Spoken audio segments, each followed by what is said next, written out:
Welcome to SVG-TV News for Thursday, July 31st, 2014.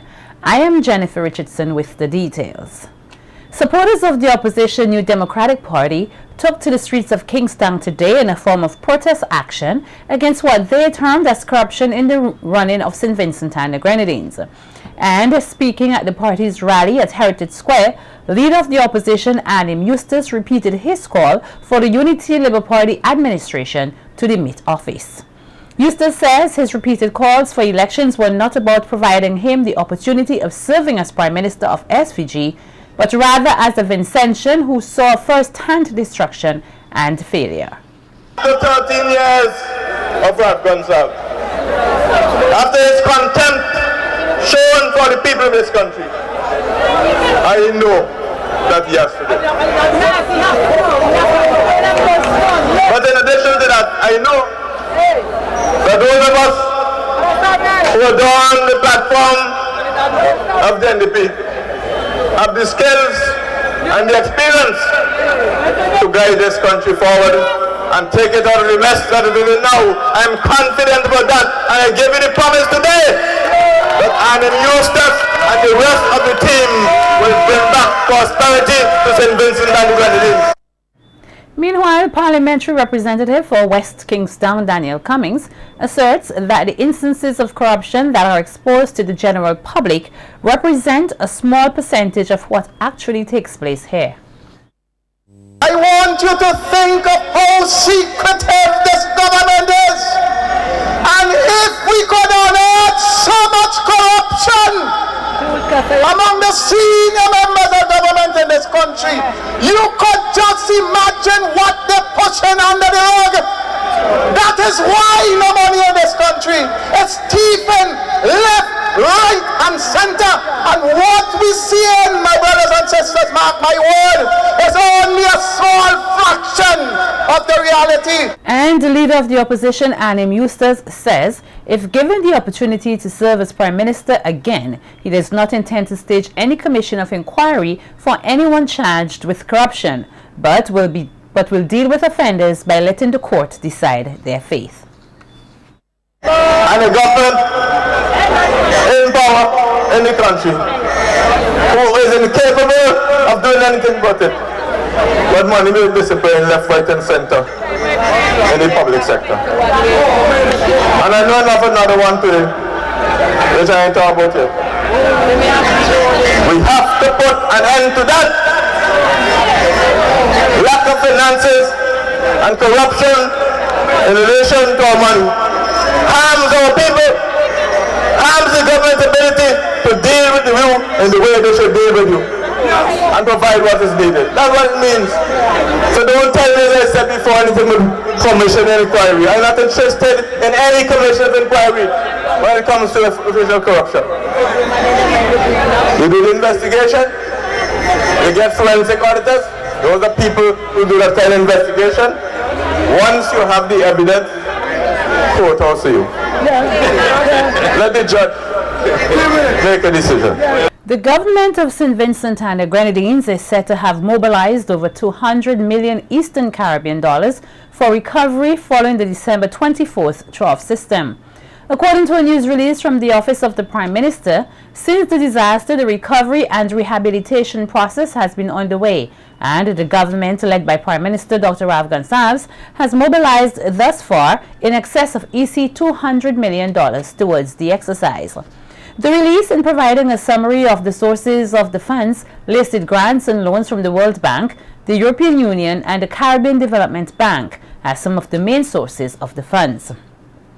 It is said that some of the monies are currently being spent, while others are programmed for spending over the next 3 years. In the December 24th, 2013 disaster, 12 persons lost their lives and over 12,000 persons were directly affected.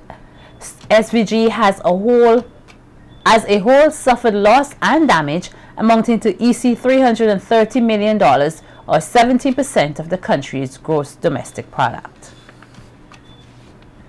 Reflection on slavery in St. Vincent was the topic discussed at the first of a two-part lecture hosted by the University of the West Indies to commemorate the 176th anniversary of the end of slavery. The first lecture was delivered by Vincentian historian Dr. Adrian Fraser last evening at the UWI Open Campus in Kingstown. In his presentation, Fraser spoke of how the slaves were once treated, as well as the operation of the sugar plantation. By 1800, sugar had replaced coffee and cocoa as the leading crop. It began to dominate the windward side of the country, which became increasingly monocultural, with coffee and cocoa being cultivated on the leeward side. Sugarcane cultivation was given a boost from the mid-1770s, when with a drop in the price of coffee, the French planters who largely cultivated it sold their lands and left the country. These lands were put into sugar. In 1828, the colony exported 14,403 tons, the largest ever exported.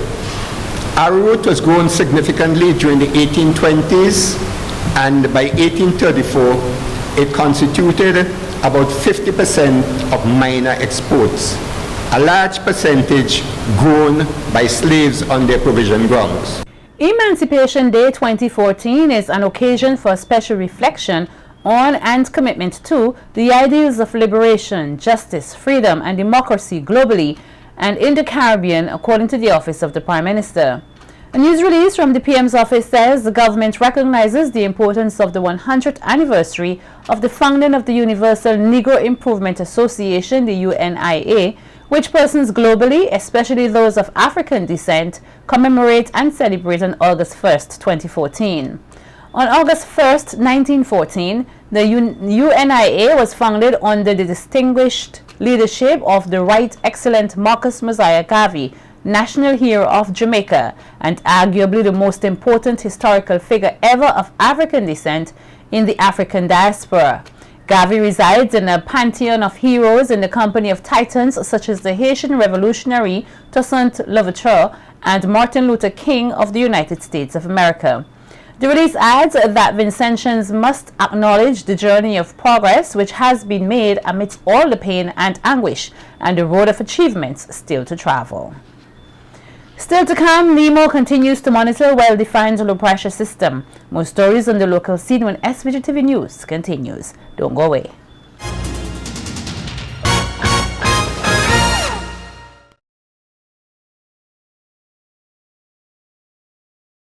Welcome back.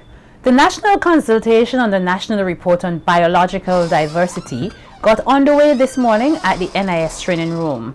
It is expected that the report will provide stakeholders with a brief analysis on the status, trends, and threats facing biodiversity from the last national report.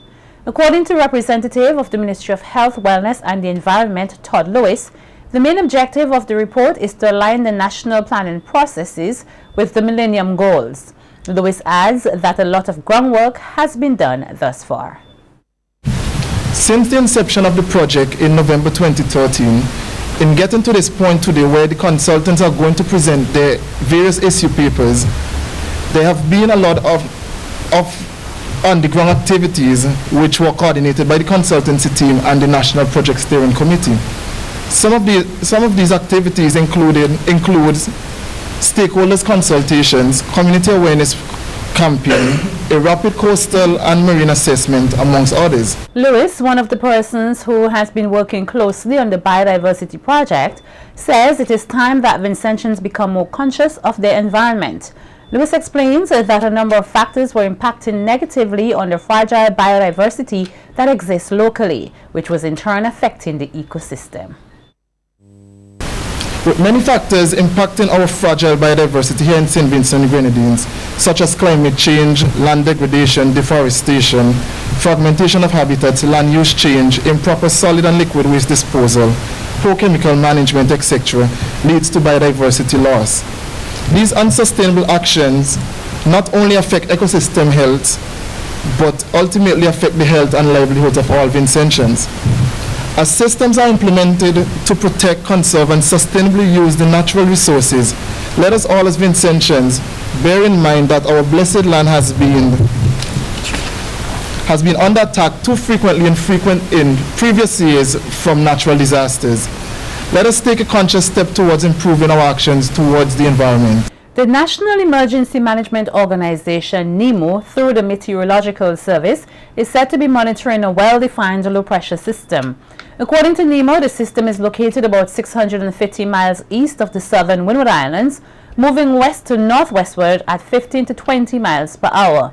NEMO says the St. Vincent and the Grenadines Meteorological Office has indicated that the system has been producing organized shower and thunderstorm activity during the past several hours. If this activity persists, there can likely be an increase in shower activities and gusty winds into tomorrow. NEMO is therefore urging everyone to continue to monitor their radios for more information as they continue to monitor this system. NEMO is also reminding the public that they are now in the hurricane season and it is very important to be prepared.